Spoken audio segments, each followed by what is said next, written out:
Hi, welcome to வேதிகை. தொடர் போடுறேன்னு சொன்னேன் இல்லையா? எஸ்ஆர்எம் பல்கலைக்கழகத்தோட மேடை பேச்சு சீமான் அடேங்கப்பாடி அவர் என்னமாக பேசினார். தமிழ்னா தமிழ் அப்படியே புல்லரிச்சு போச்சு. ரொம்ப அருமையாக பேசினார். தமிழால் வெளுத்து வாங்கிட்டார் அவர். ஆமாம், அப்படி பேசினார்.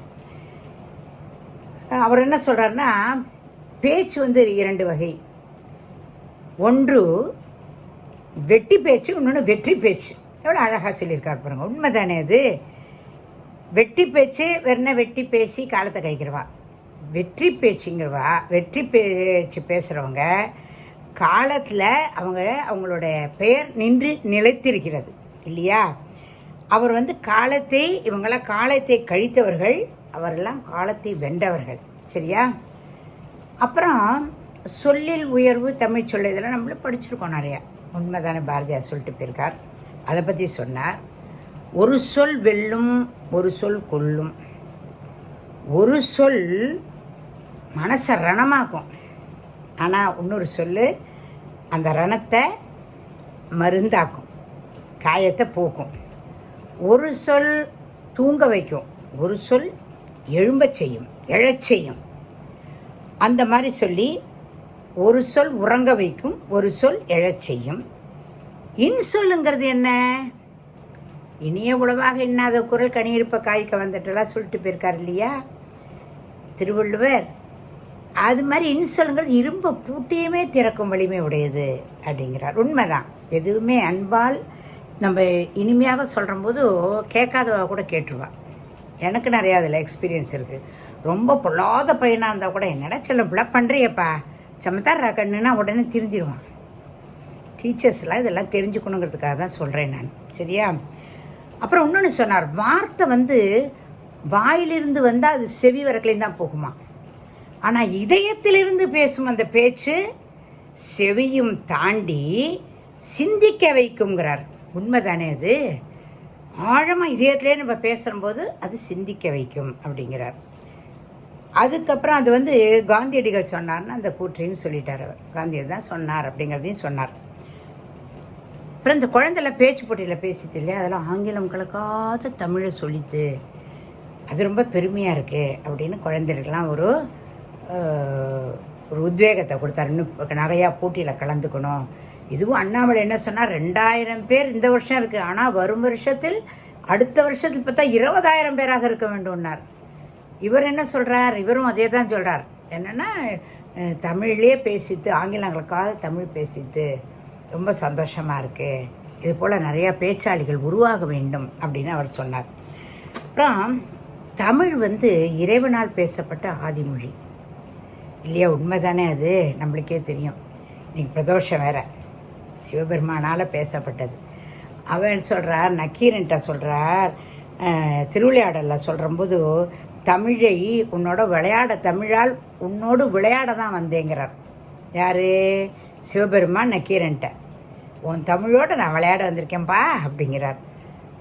அந்த அவ்வை பாட்டி என்ன கேட்டால், சுட்ட பழம் வேணுமா சுடாத பழம் வேணுமான்னு சொன்னா இல்லையா? அப்போ என்ன சொல்கிறார் அந்த முருகப்பெருமான் அவ்வை பாட்ட, உன் தமிழை அள்ளி பருகவே வந்தேன் அப்படிங்கிறார்.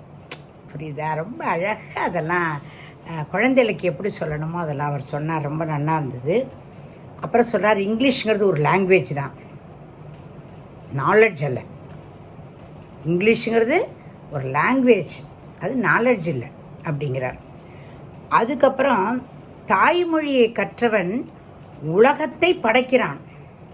தாய்மொழியை கற்றவன் உலகத்தை படைக்கிறான், அதை கற்காதவன் உலகத்தை பயன்படுத்திக்கிறான்னுட்டார். உலகத்தை பயனாக வச்சுட்டுருக்கான், அவ்வளோதான். சரியா? உலகத்தை படைக்கிறது வேறு, உலக பயன்பாடுங்கிறது வேறுங்கிறத பிரித்து சொன்னார். அப்புறம் என்னுடன் அப்படின்னு எஸ்ஸு சேர்த்தா சடன் ஆயிடுது. அப்புறம் என்னுடைய பேச்சு அப்படிங்கிறபோது ஸ்பீச்சுன்னு எஸ்ஸு சேர்த்தா ஸ்பீச்சுன்னு ஆயிடுது. அப்புறம் பஞ்சு அப்படிங்கிற ஸ்பாஞ்ச் அப்படின்னு ஆயிடுறது. இதெல்லாம் எங்கள்கிட்ட இல்லாத வேர் சொற்களும் உயிர் சொற்களும், தமிழ் இல்லாத கலை சொற்களும் எங்கேயுமே இல்லை. எல்லா மத காப்பியங்களும் தமிழில் இருக்குது. எதுவாக இருந்தாலும் இஸ்லாமியருக்காக இருக்கட்டும், அப்புறமா வந்து கிறிஸ்தவர்களுக்காக இருக்கட்டும், பௌத்தர்களாக இருக்கட்டும், எல்லாருடைய மதத்தை மதம் எல்லாம் சம்பந்தமாகவும் எங்கள்கிட்ட காப்பியங்கள் இருக்குது, தமிழில் இருக்குது அப்படிங்கிறார். திருப்பி திருப்பி இதெல்லாம் ஏன் சொல்கிறேன்னா, திருப்பி இன்னொரு சொல்கிறபோது உங்களுக்கெல்லாம் இன்னும் கொஞ்சம் ஏறும், மனசுக்குள்ளே ஏறுங்கிறதுக்காக தான் சொல்கிறேன். அப்புறம் வந்து ரைஸுன்னு ஒன்று இருக்குதுன்னு வச்சுக்கோங்களேன், ஆங்கிலத்தில் நம்மளாம் கேள்விப்பட்டிருக்கோம், அதாவது திருப்பி ரிப்பீட் பண்ணுறேன். அவர் இந்த மேடையில் கரெக்டாக அந்த சொல்லுக்கு தமிழாக சொல் அப்படிங்கிறதுக்கு சொல்கிறார். தமிழில் என்ன இல்லை, ஆங்கிலத்தில் ரைஸ்ன்னு தான் சொல்கிறான், ஆனால் தமிழில் நெல், அதுக்கப்புறம் அரிசி, சோறு. ஆங்கிலத்தில் சோறுக்கும் ரைஸு தான் அந்த மாதிரி. அதுக்கப்புறமா அங்கிள் அப்படிங்கிறா, எல்லாரையும் பார்த்தாலும் அங்கிள் தாங்கிறா. ஆனால் தமிழில் சித்தப்பா, பெரியப்பா, மாமா எல்லாம் இருக்குது. அதே போல் ஆண்டிங்கிறது இங்கிலீஷில் அது எல்லாத்துக்கும் ஒரே ஆண்டி தான், மாமிக்கும் அதான், அத்தைக்கும் அதான். ஆனால் தமிழில் அத்தை, மாமி, பெரியம்மா, பெரியப்பா, பெரியம்மா, சித்தி, இப்படி உறவுகள்லாம் இருக்குது. சரியா? ஆண்டிங்கிறதுக்கு ஓகே. அக்கா எல்லாமே அக்காவுக்கு சிஸ்டர் நம்ம சொன்னால் கூட சில பெரியவளை பார்த்து ஆண்டி அப்படின்னு சொல்கிறான் இல்லையா, கொஞ்சம் அதனால் சொல்கிறேன். சரியா? அதுக்கப்புறம் பார்த்தேன்னா ரொம்ப அரசியல் வந்து எங்கேயுமே வேணாம், மாணவர்களுக்கெல்லாம் வேணான்னு சொல்கிறேன். ஆனால் அண்ணாமலையும் சொன்னால் காலேஜ் எல்லாம் முன்னாடி இருந்தது, சங்கங்கள் இருந்தது, அதில் தலைவர்கள் தேர்ந்தெடுப்பார்கள். அப்புறம்தான் ஒரு காலகட்டத்தில் ஒரு மாதிரி ரொம்ப ஒருத்தருக்கு சண்டை போட்டு ஒருத்தருக்கு இது பண்ணுறதுனால கொஞ்சம் அது இதுவாக போயிடுத்து. மற்றபடி அந்த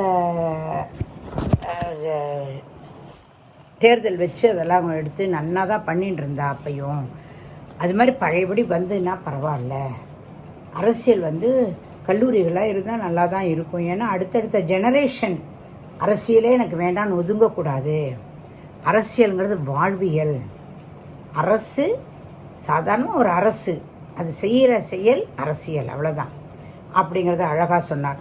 அது அரசியல் இல்லாத வானமே இல்லாத பூமியில் வளராப்புல அது அப்படின்னு சொன்னார். அப்புறம் கற்றவர்கள் நிரப்பாத இடத்தை கயவர்கள் தான் நிரப்புவார்கள். அதனால் கற்றவர்கள் எல்லோரும் அரசியலுக்கு வாங்கோ, அரசியலில் வந்து நல்லபடியாக இருந்து. ஆனால் எனக்கு ஒரே ஒரு மனசில் தோணுது, அரசியல்னு வந்துட்டாலே கண்ணாப்பிடான்னு பேசுகிறதெல்லாம் பண்ணக்கூடாது இல்லையா. அது வந்து நான் அதுக்கு ரொம்ப எதிராளி. ஒத்தரையை பற்றி தாழ்வாக பேசக்கூடாது. அண்ணாமலை பேசுகிறாரே, ஏதாவது என்றைக்காவது யாரையாவது திட்டுறாரா, என்றைக்காவது யாராவது ஏதாவது சொல்கிறாரா, அதெல்லாம் ஒன்றுமே கிடையாது. அதெல்லாம் ஒன்றுமே கிடையாது. ரொம்ப டீசெண்டாக கற்றவர். அதே போல் சீமானும் அசிங்கமாலாம் பேசுகிறா.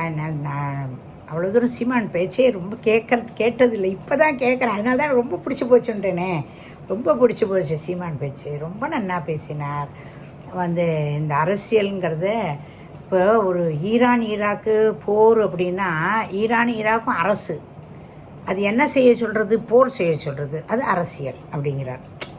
அரசு தீர்மானிக்கிறது, அது செய்யும்போது அந்த அரசியல் ஆகிடுது. அதனால் அரசியல் இல்லாமல் நம்ம இருக்க முடியாது. காட்டால் ஏந்துண்டா டூத் ப்ரெஷ்ஷுலேருந்து சாயந்தரம் போய் படுத்துக்கிற போகிற வரக்குலையும் எல்லாத்துலேயுமே அரசியல் கலப்பு இல்லாமல் இல்லை. அதனால் அரசியல்னால் யாருமே வரக்கூடாது, பேசக்கூடாதுன்னு நினச்சிக்காதீங்கோ. அது வந்து அவ்வளோ தூரம் நல்லதில்லை. நல்ல ஆரோக்கியமான கருத்தை சொல்லுங்கோ, ஆரோக்கியமான அரசியலை பண்ணுங்கோ, யாரையும் நிந்திக்காதீங்கோ.